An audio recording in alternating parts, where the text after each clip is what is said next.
Hello friends, आज आपल्याला मक्याचे थालीपीठ बनवायचे आहेत.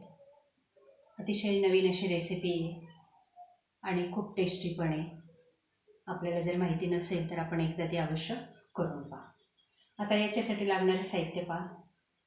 मक्याचे दाणे, या ठिकाणी अशा पद्धतीने हे मक्याचे दाणे काढून ठेवलेले.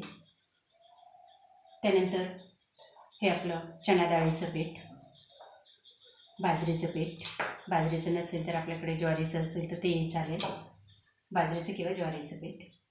त्यानंतर लाल चटणी, हळद गरजेनुसार टाकायची आपण, ओवा, लसणाच्या पाकळ्या आणि जिरं, त्यानंतर मीठ. सर्वप्रथम मक्याचे दाणे काढून घ्यायचे, ते मिक्सरच्या भांड्यात टाकायचे.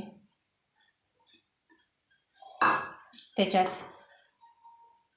चटणी पावडर, हळद, ओवा, जिरं आणि लसणाच्या पाकळ्या टाकून द्यायच्या. त्यानंतर त्याच्यातच मीठ ॲड करायचं. आपण ते नंतरही टाकलं तरी चालेल. यात थोडंसं पाणी घालायचं, अर्धा ग्लासपेक्षा कमी मी पाणी टाकलं. आता हे मक्याचे दाणे बारीक करून घेऊ.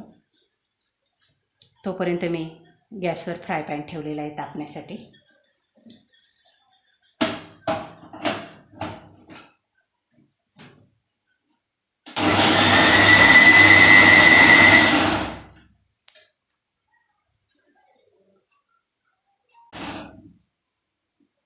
आता आपलं हे मक्याचे दाणे बारीक झालेले आहेत. थोडं जाडसर ठेवायचं ते पीठ, जास्त बारीक करायचं नाही.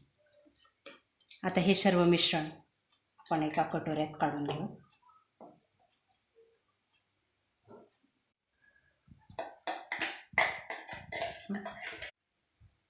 याच्यात आपण आता गरजेनुसार डाळीचं आणि गव्हाचं पीठ टाकायचं आहे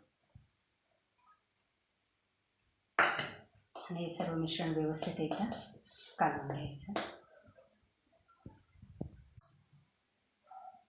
आता आपलं हे थालीपीठचं पीठ तयार झालेलं आहे. एका बाजूला आपला तवाही तापलेला आहे. फ्राय पॅनवर आता आपण पहिलंच लावायचं आहे म्हणून 2 चमचे तेल टाकायचं आहे. नंतर कमी टाकलं तरी चालतं.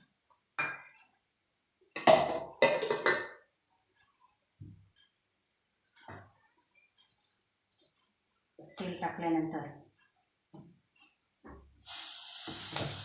छोटंसं गोळा, थोडंही पातळच भिजवलेलं राहू द्यायचं.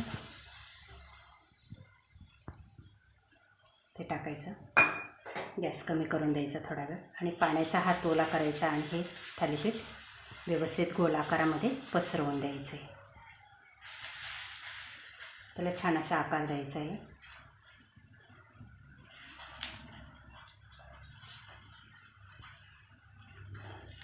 जेवढं बारीक करता येईल तेवढं त्याला बारीक करायचं आहे.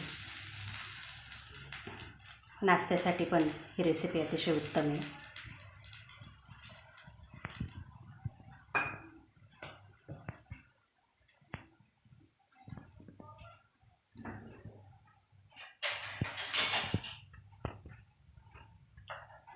थोडी छिद्रे पाडून द्यायची मध्ये आणि त्याच्यात तेल टाकायचं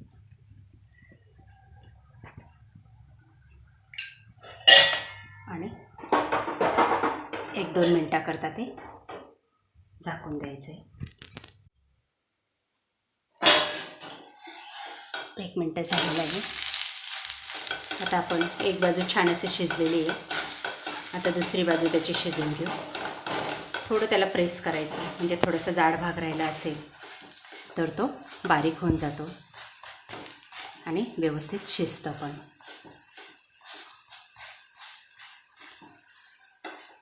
थालीपीठ लावतानाच आपण जेवढं बारीक करता येईल तेवढं बारीक त्याला करायचं.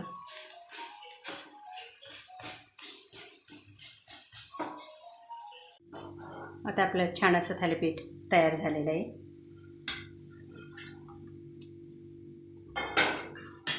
हे थालीपीठ लिंबूच्या लोणच्याबरोबर किंवा आपलं आंब्याचं लोणचं त्याबरोबरही चांगलं लागतं. धन्यवाद.